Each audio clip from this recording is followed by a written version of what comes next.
Seven of Cups energy, no? Maaring ito yung klase ng energy ng someone na hindi confused, but I'm more likely getting that this is the energy here of someone na nagpapahayag ng feelings and emotions, no? And cups are symbols of feelings and emotions. However, parang nagpapaikot-ikot, nagpapaligoy-ligoy dito. Parang merong isang gustong tumbukin, pero parang may energy na, I don't know, parang how can I say this pa? How can I express this pa? At dahil hindi ko to kayang ma-express directly, parang ang nangyayari is parang umiikot-ikot lang siya sa isang bush, no? Parang ganun, no? Yeah, this is the type of energy here who wants to say something sana ng diretso, pero parang hindi niya ito magawa. Yan. So, alamin natin yun here for you guys. Thank you so much mga babes no, for being here with me every day. Okay? And let us see what's up with you guys for today's reading. Archangel Michael, together with the angels and guides and ancestors of my noxious collective people, thank you for being always present sa aming reading. Thank you so much.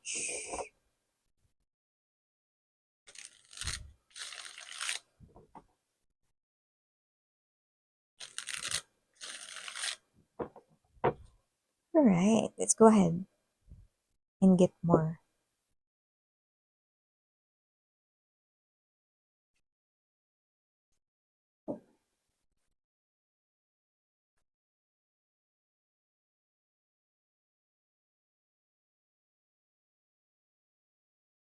Oh, we've got right here the King of Hearts and the Queen of Hearts energy, no? At magkaharap kayo dito, no? So, I think this is something here na meron na kayong connection, meron na kayong mutual feelings and emotions for each other. You are on the same page already with this person right here.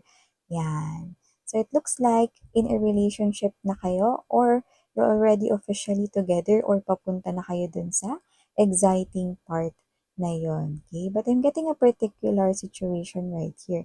It's either meron ditong travel na literal na magta-travel pansamantala, baka meron ditong aalis because may kailangan mo nang gawin temporarily or may kailangang tapusin, asikasuhin, ganun. Pero yung iba maaring hindi naman travel na as in lalayo ng pangmatagalan. No? It's just a simple travel like possible na uuwi lang, babiyahe, no? Lalo na kung magkaiba ang inyong residence or yung area ng inyong tinitirhan. Let's say, for example, no, someone is living sa Quezon City and then the other partner mo no, is living sa Pasig City, mga ganyan. So, examples lang yun. So, let me just finish first ang ating paglaya. Ace of Cups energy, look at that. See, Ace of Cups, Two of Cups energy, no? Beautiful energies.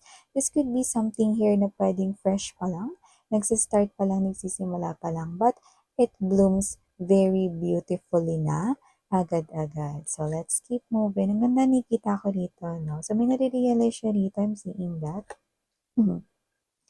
Excuse me. Okay. Yeah, wow. Very good. Maganda tong energy natin ngayon, mga babes.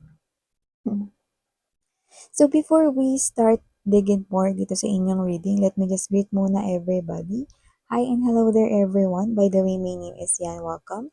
Tuloy kayo dito at sa mga pabalik-balik kong viewers, maraming salamat po sa inyong walang sawang suporta. At sa mga hindi pa nakakaalam, meron pa po tayong isa pang channel. Ang link po niyan is nasa ating description box. So ang pangalan ng channel ay Dal Nim. So yan po ay ang ibig sabihin yan ay Goddess of the Moon in Korean language. So yun nga mga babes, no, kung gusto mo rin tumambay doon, may mga collective readings tayo doon nilalagay, may daily collective readings tayo nilalagay doon, no. Malaya kayong tumambay, manood doon, no, at timeless din po ang lahat ng mga energy readings ko dito. Kaya naman, just take only what resonates and pick up only the words that you're being drawn or the messages that you feel so connected with. So, wala tayo ditong gender ha, tandaan niyo yan. Babae, lalaki, LGBT, lahat kayo welcome, no? At syempre, at the end of the day, huwag niyong kakalimutan, of course, na meron kayong free will na pwede niyong gamitin anytime, anywhere. So going back to what I'm saying earlier, no, as what I've mentioned sa inyo, we have here the Eight of Wands energy and the Nine of Wands energy. I mean, I'm seeing right here an energy of someone, no, na possible na nag-worry ka about your person. Doon muna tayo sa aalis pansamantala.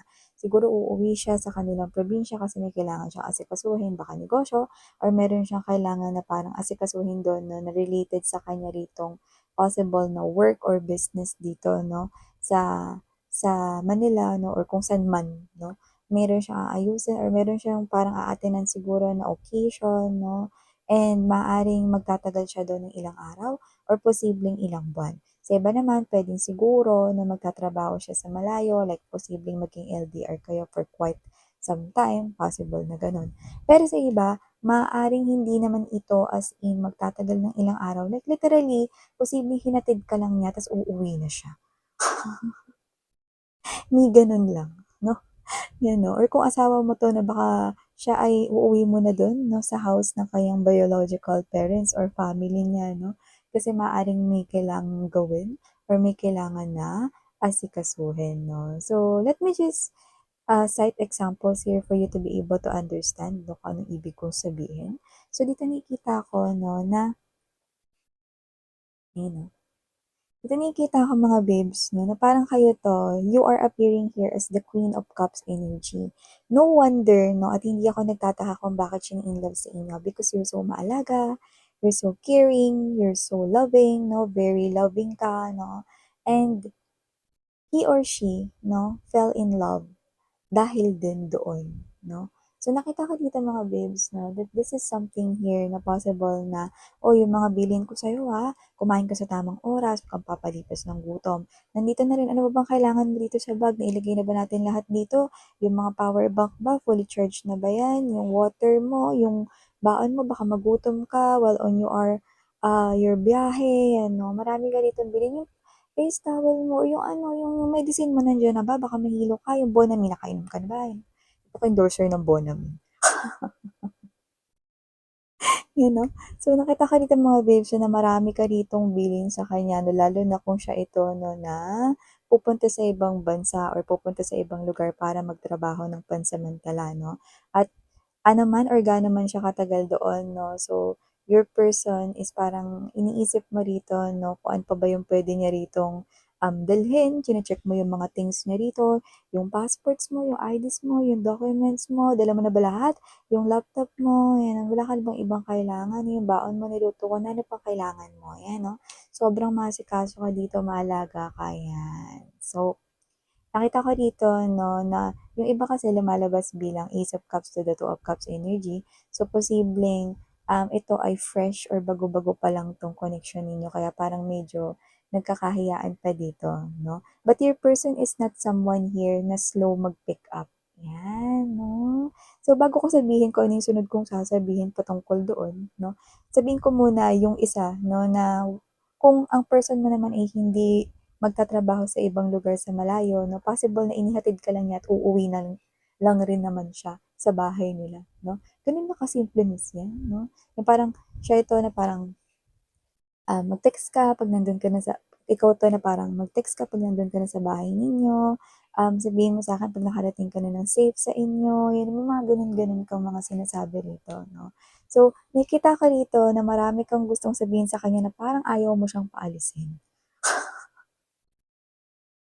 Parehas kayong hindi slow ng person mo, 'no? So, na-realize niya dito na meron ka pang gustong sabihin pero siguro nahihiya kang sabihin because maybe this is something here like a fresh start pa lang, like a fresh connection pa lang, 'no? Yeah, even though you're already in a relationship right here, 'no, lalo na 'pag fresh or bago pa lang ito, sometimes, 'no, may mga gusto kang sabihin na nahihiya kang sabihin, 'no? But this person here is also picking up na gusto mo rin naman yung sabihin, so maaaring siya na 'to 'no, na mauna or mag-initiate rito 'no, na wala ka bang ibang sasabihin? Kasi parang sa lahat ng bilin mo or sa lahat ng gusto mong sabihin na tumawag ka, andiyan na ba lahat ng gamit mo, nakaayos na ba lahat, ano pa ba ibang mga kailangan mo, nakalimutan ba tayo dito? Ano pa ba ang mga puwede mong dalhin dito, 'yan 'no, or tawag ka 'pag nandun ka na sa bahay ninyo, mag-text ka, mag-update ka, makakalimutan na kumain muna bago tayo mag-text 'no, mga gano'n-gano'n 'no or mag-chat 'no, 'yan. So, parang siya ito mga babes 'no na what you love about your person is mabilis siya rito na maka-pick up. Okey? Parang nare-read niya na agad ang iyong mind, 'no? So, parang siya 'to 'no na, he or she is kinda flirty and a little bit clingy sa'yo and nakikita ko 'yun dito because it clearly shows. It's very evident right here. Knight of Cups, so there's this, Ace of Wands energy 'no. So, nakikita ko dito na medyo nahihiya nga nung iyong energy 'no, parang siya ito 'no na parang, alam niya na meron ka pang gustong sabihin pero dinadaan mo lang dun sa mga iba mo pang mga sinasabi rito 'no. And ano ba yun? Well, it's just clearly saying, "I love you." Yan 'no. 'Di ba, when you talk with your special person, the very last words na gusto mong marinig bago mo siya tuluyan na na, um makita na palayo sa house ninyo na para umuwi na sa kanyang bahay if you're still boyfriend-girlfriend right here or maybe bago mo is-sent away ang iyo ritong husband or wife because he or she needs to go to his or her hometown and will be staying there for some days or weeks or maybe he or she is about to go to other country or other state, region to work there temporarily.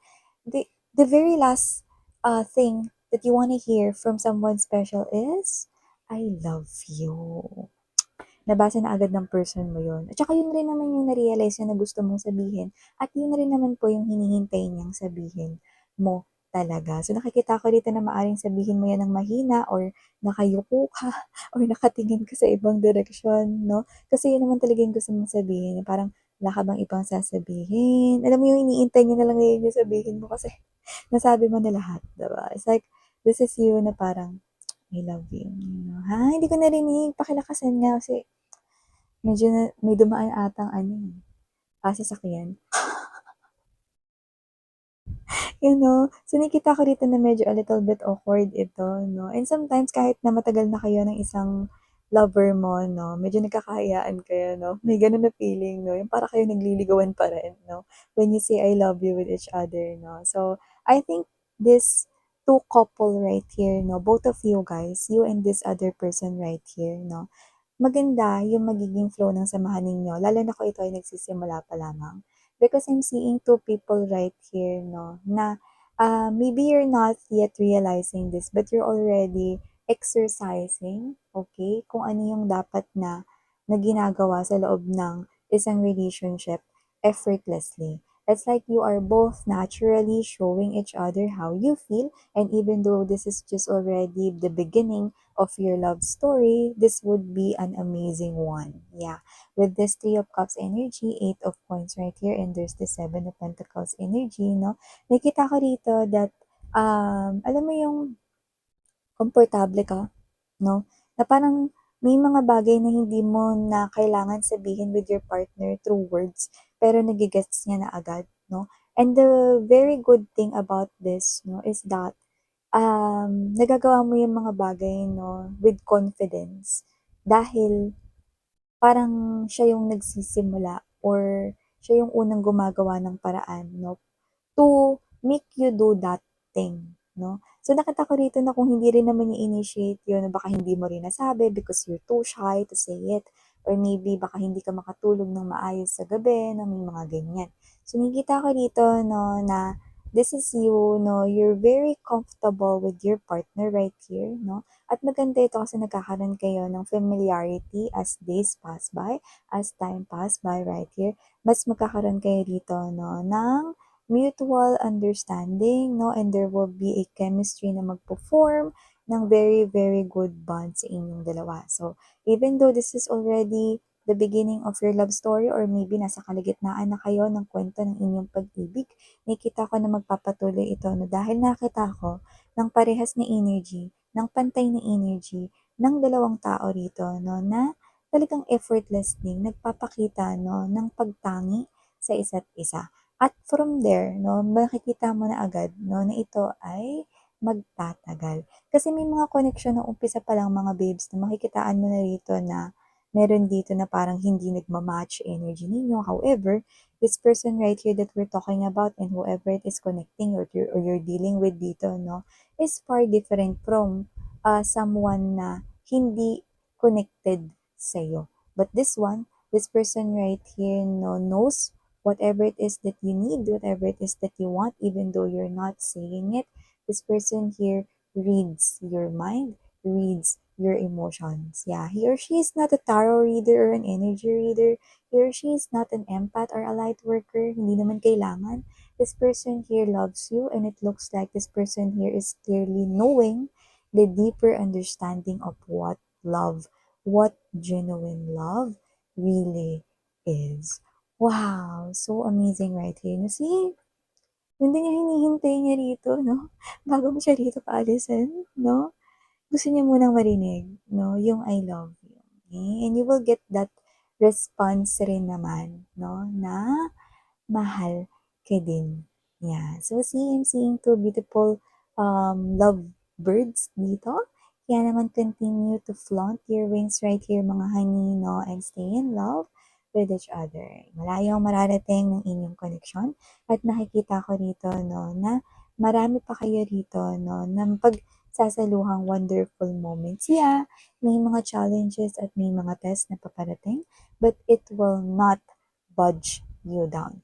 Hindi masisira ng kahit na ano, lalo na sinisimulan ninyo ng maganda at matibay ang inyong koneksyon ngayon pa lamang, no? Kumbaga nagtitibay na ito ngayon pa lamang. So yeah, muli ako po sa mga babes, and for some reason I'm seeing initials letter A and letter T. Sa maaaring yan ay first letters or first letters ng surname or first name niya or however, maaaring meron siyang higit sa isa na letter na ganyan sa kanyang pangalan. But that would be a very specific sign and clues for someone. Kaya naman, just only take what resonates with you guys. Thank you so much for your time here, babe. I really do appreciate you being here in this channel every day. And sana ngayon, muli ako po siyan.